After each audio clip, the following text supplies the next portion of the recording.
Banking, the greatest scam on earth. Thomas Jefferson said, "I believe that banking institutions are more dangerous to our liberties than standing armies. If the American people ever allow private banks to control the issue of their currency, the banks will deprive the people of all property until their children wake up homeless on the continent their fathers conquered." Jefferson's warning is already here. 40 million Americans are living on food stamps. Millions more are now homeless, living in tents, all because of one institution, the Federal Reserve System. The Federal Reserve is a group of private bankers who have stolen the money creation process from the American people. Most people still believe the Fed is an agency of the government working in our best interests. It is not. There is no greater form of evil in the world today, so let's explore the banking scam. None of us have ever been taught anything about money. The reason is to prevent us from learning the truth that money is a trick and money is a trap. When solving any crime, there's a universal truth: follow the money, but with the banking scam, follow it backwards. Where does money come from? The world's money supply is always growing. Where does all the new money keep coming from? Money comes from privately controlled global banks like the Federal Reserve System. They create money every day, which increases the world's money supply. Because all banks are either owned or controlled by private bankers, the real question is, how do private bankers create new money? And the answer is they create it out of thin air. Bankers create money out of nothing. They make it up. It is a fiction. Wow. Godlike power to create something of value out of nothing. A stroke of a keyboard and money is created. In fact, only 3% of the world's money is even in the form of bills and coins, which means 97% of all money in the world is just numbers typed on a computer screen. This is part one of the banking scam. Money is created out of nothing. The second part of the scam is this phony money is issued as debt.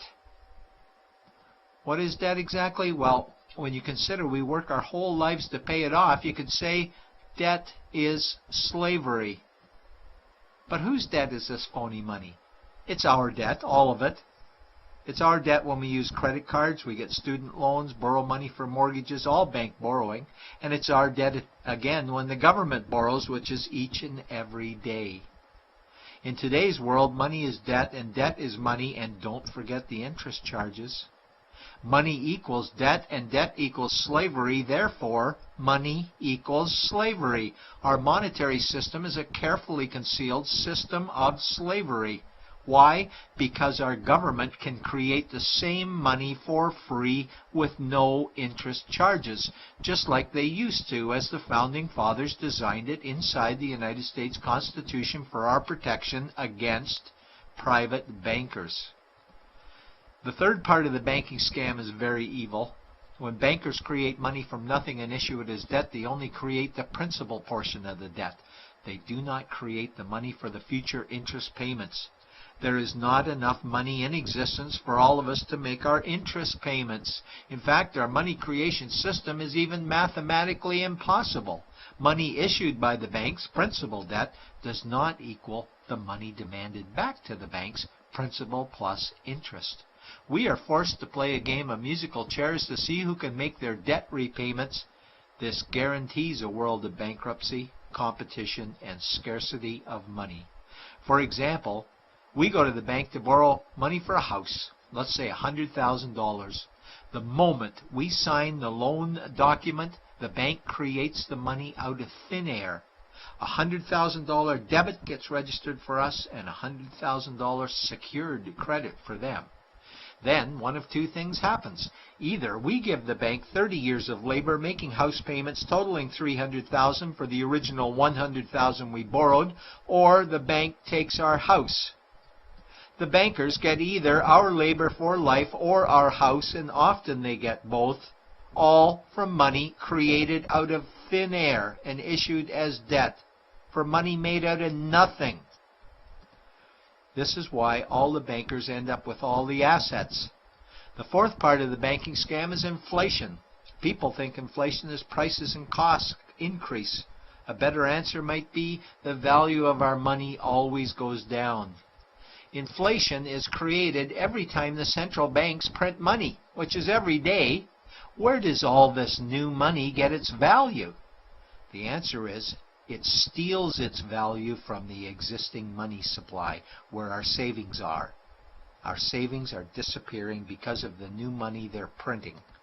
If money creation was in balance with goods and services, there would be no inflation. Prices would stay the same. But the reality is banks always print money, driving prices ever higher, which steals the value of our savings, making them disappear.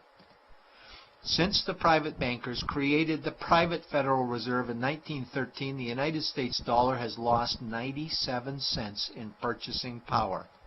An item in 1913 that cost $100 in 2011 cost $2,230, a price increase of 2,130%. This is the banking scam. 4 parts. Private bankers create money out of nothing and charge interest on it. There is no money created for the future interest payments, and inflation steals our savings every day. In order for the banking scam to be pulled over our eyes, the bankers need help from the likes of paid-for politicians and appointed civil servants, military-industrial complex, mainstream media, multinational corporations, and the bankers' good buddies. For example, what do our banker-controlled television networks say about criminal bankers? "Oh, bankers are our saviors. Chairman is Man of the Year. He saved the world. Bankers really do deserve their bonuses. They're so smart." And what do our banker-owned G20 politicians say we need to do? That we must save our banking system, and now we need austerity measures, like increasing existing taxes and bringing in new taxes, cutting our social programs, including education and health care, stealing from our pension plans while increasing the retirement age, keeping us working for more years at lower wages while placing our children and grandchildren in debt and servitude for their future lives.